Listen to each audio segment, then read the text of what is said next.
আসসালামু আলাইকুম, welcome to my YouTube channel sports with offer. আজকে আমরা যে বিষয়টি নিয়ে কথা বলবো সেটি হচ্ছে ফাহমিদুল ইস্যুটা নিয়ে। আসলে অনেক জল্পনা কল্পনা শেষে ফাহমিদুলকে কিন্তু বাংলাদেশ টিম ইনক্লুড করা হয়েছে। শুধু তাই নয়, এই ফাহমিদুলকে নিয়ে কিন্তু কম নাটক হয়নি। আমরা দেখেছি সৌদি ক্যাম্পে ফাহমিদুলকে ডাকা হলো, যে কিনা ইটালির চতুর্থ ডিভিশনে খেলে থাকে। সেই ফাহমিদুলকে ক্যাম্প থেকে বাদ দেওয়া হয়েছিল, কেননা তাকে একটা অজুহাত দেওয়া হয়েছিল তার নাকি বয়স কম। আরে ভাই, যদি বয়স কমই হয় তাহলে তুই ডাকবি কেন ন্যাশনাল টিমে? আর যদি বয়স কমের অজুহাতে তোকে বাদ দিতে হয় তাহলে চন্দন রায়, মোরসালিন ওরা কি দোষ করেছে? আমি মোরসালিনের ব্যাপারটা আনছিলাম, জাস্ট ওদের বয়সের ব্যাপারটা বলছি। তো আসলে বয়সের ব্যাপারটা আমার কাছে খুবই একটা হাস্যকর মনে হয়, যেখানে কিনা লামিন ইয়ামাল বিশ্বে বর্তমানে সেরা ফুটবলারদের একজন বর্তমানের প্রেক্ষাপটে, সেখানে বয়সটা খুবই তুচ্ছ। আসলে প্রতিভাকে সবার আগে মূল্যায়ন করা দরকার, রাদার দেন বয়স। যাই হোক, আমি এখন বলতে চাচ্ছি আসলে ফাহমিদুলকে আমরা আসলে কিভাবে হাইলাইট করছি। আমার মনে হচ্ছে ফাহমিদুলকে বাদ দেওয়াতে ক্ষতি হয়েছে আসলে ফাহমিদুল নিজেরই, কারণ কেননা ফাহমিদুলকে যখন বাদ দেওয়া হলো তাকে আসলে কেউই চিনে না, কিন্তু যেই মুহূর্তে আসলে বাদ দেওয়া হলো সেই কিন্তু পুরো বাংলাদেশের মানুষ এখন তাকে চিনে, কেননা তাকে নিয়ে যে আন্দোলন হয়েছে তাকে রাতারাতি তার উপর এক্সপেকটেশনটা অনেক বাড়িয়ে দিয়েছে। আমার মনে হয় এই জিনিসটা ফাহমিদুলের উপর একটা প্রেশার হিসেবে কাজ করবে। যদি সে সেটা হ্যান্ডেল করতে পারে, হ্যাঁ এটা ভালো।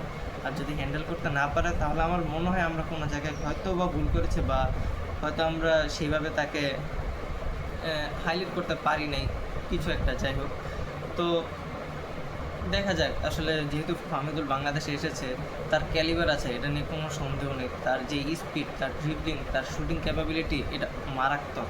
বাংলাদেশের হিসাবে সেটা কিনা খুবই খুবই ভালো, খুবই ভালো, যেটা কিনা আসলে বাংলাদেশের অনেক ফুটবলারই নেই।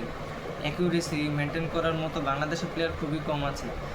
আর দেখা যাক, বাংলাদেশে যেহেতু ফাহমিদুল এসেই পড়েছে, তো আশা করি ভুটানের ম্যাচটাও খেলবে, যদি সব কিছু ঠিক থাকে। কোচ যদি কোনো রকমের সমস্যা না করে তাহলে আই গেস বাংলাদেশ ভুটান ম্যাচে ফাহমিদুল মাঠে নামছে। আমি অ্যাটলিস্ট বাংলাদেশ ভুটান ম্যাচে ফাহমিদুলকে 60 মিনিট দেখতে চাই, কেননা আসলে একটা প্লেয়ারকে বিচার করার জন্য 60 মিনিটে আমার মনে হয় যথেষ্ট। যদিও আমি ফুল 90 মিনিটস খেললে আমি খুশি হব, কিন্তু বাংলাদেশের ফাহমিদুল বর্তমানে যে পজিশনে খেলে সেটা হচ্ছে লেফট উইঙ্গার। তো লেফট উইঙ্গারে আমাদের আরেক ফুটবলার যে কিনা ফয়সাল আহমেদ ফাহিমও খেলে থাকেন।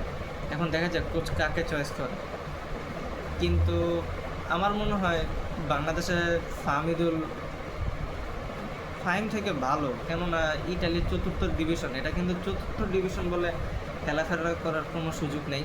কেননা আপনার ইটালির চতুর্থ ডিভিশন, আমরা জানি ইটালির ফুটবল কিন্তু খুবই ফিজিক্যালিটি মেনটেন করে চলে, সেখানে কিন্তু ডিফেন্সিভলি খুবই স্ট্রং ফুটবল হয়ে থাকে।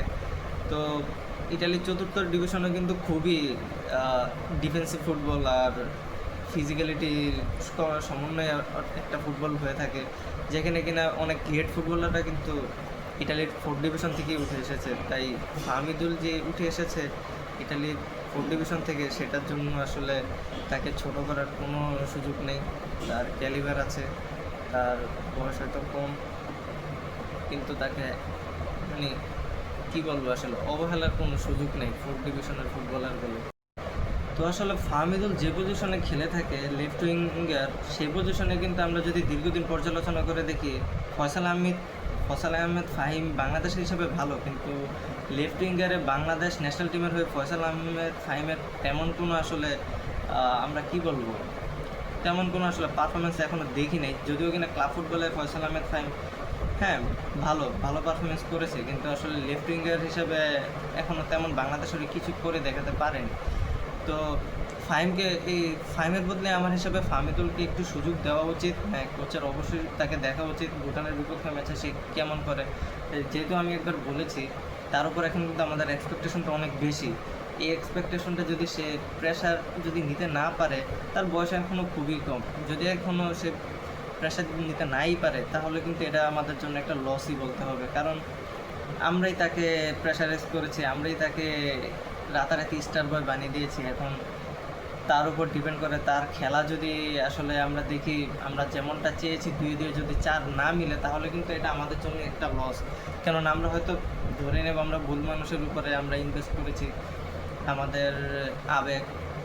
তো আসলে কারো উপরে এক্সপেকটেশন করা ঠিক না, কেননা যেহেতু তার বয়স 16, তাকে আমরা হামজা চৌধুরীর মতো আসলে আমরা এক্সপেকটেশন করতে পারবো না। তাকে সময় দিতে হবে, অবশ্যই তাকে সময় দিতে হবে। এক ম্যাচ দিয়ে কাউকে বিচার করা যাবে না, এটাও আমাদের বুঝতে হবে। আর আমাদের সিন্ডিকেটের একটা ইস্যু অলওয়েজ আছে। সিন্ডিকেট আমাদের আসলে ফুটবলটাকে সেই গোড়া থেকে আসলে ধরে রেখেছে। তো দেখা যাক আসলে ফাহমিদুলের এই ইস্যুটাকে সিন্ডিকেট কীভাবে হ্যান্ডেল করে। যদি সেটা আসলে ফাহমিদুল ভুটান ম্যাচে অবশ্যই আমার হিসাবে একটা ডিজার্ভিং একটা চান্স আছে।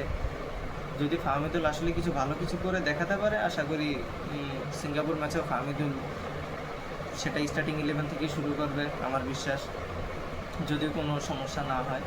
আর ফাহমিদুল যদি একবার ক্লিক করে যায়, সেটা কিন্তু আমাদের ফুটবলের জন্য খুবই ভালো। কেননা আসলে আমরা যদি দেখি তার বিগত যতজন তার উপর, তার সতীর্থ যতজনই আসলে তাকে বলেছে সে নাকি খুবই তার নাকি সে খুবই স্পিডি, অ্যাকুরেসি তার নাকি খুব ভালো, এবং শুটিং রেঞ্জ, যেটা কিনা আমরা আসলে যত টিডিও যা আছে বলেন, রিলস শট যেগুলো কিনা আমরা দেখে থাকি, সেগুলোতে আমরা দেখেছি ফাহমিদুল কিছু ঝলক। তো এখন দেখা যাক ফাহমিদুল আসলে আমাদের জন্য কেমন কী বয়ে নিয়ে আসতে পারে। যদি ফাহমিদুল ভালো খেলে, সেটা আমাদের ফুটবলের জন্যই ভালো।